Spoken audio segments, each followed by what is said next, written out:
Bonjour, dans cette vidéo sur Gecko, je vais montrer comment supprimer un compte et oublier, puis restaurer un coffre.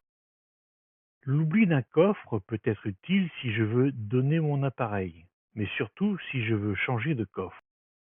À ce jour, Gecko ne sait pas encore gérer le multicoffre. La restauration d'un coffre est indispensable si je change d'appareil.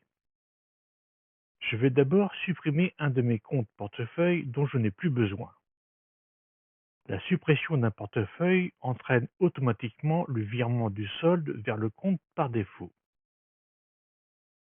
Le compte par défaut est actuellement mon compte principal. Il apparaît en plus foncé. Il contient actuellement 50,517 DU. Je vais sur le compte portefeuille que je veux supprimer. Portefeuille 4, contenant 1,485 DU. Je clique sur supprimer ce portefeuille. Il me demande confirmation et m'indique que le solde sera transféré vers le portefeuille par défaut. Je confirme et je me retrouve sur la page de gestion de mes portefeuilles. Le portefeuille 4 a disparu et le solde de mon portefeuille par défaut se met à jour en quelques dixièmes de seconde, ici en temps réel.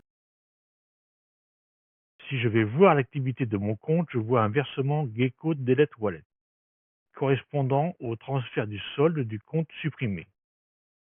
Je peux de là voir ce portefeuille qui maintenant est vide. Il est grisé. Je vais maintenant oublier le coffre sur lequel je suis.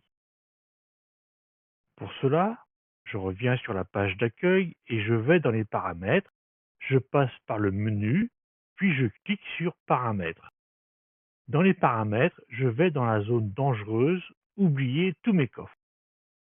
Avant de faire cela, j'ai bien noté ma phrase de restauration pour revenir sur ce coffre plus tard.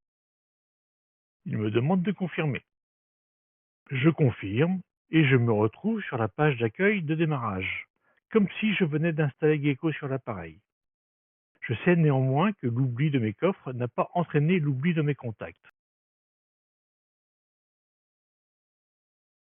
Maintenant, je vais restaurer ce coffre. La restauration de coffre est plus souvent utilisée pour changer d'appareil ou changer d'application, par exemple passer de Cesium à Gecko. C'est pour cette restauration qu'il faut absolument bien conserver sa phrase de restauration. Pour restaurer un coffre, je clique sur Restaurer mes portefeuilles. Je renseigne tous les mots de ma phrase de restauration. Si le mot n'est pas un mot de phrase de restauration, erreur de saisie, il ne passe pas au mot suivant. Quand le mot est un bon mot, le passage à la zone de saisie du mot suivant est automatique. Dès que j'ai fini la saisie, le bouton Restaurer ce coffre devient actif.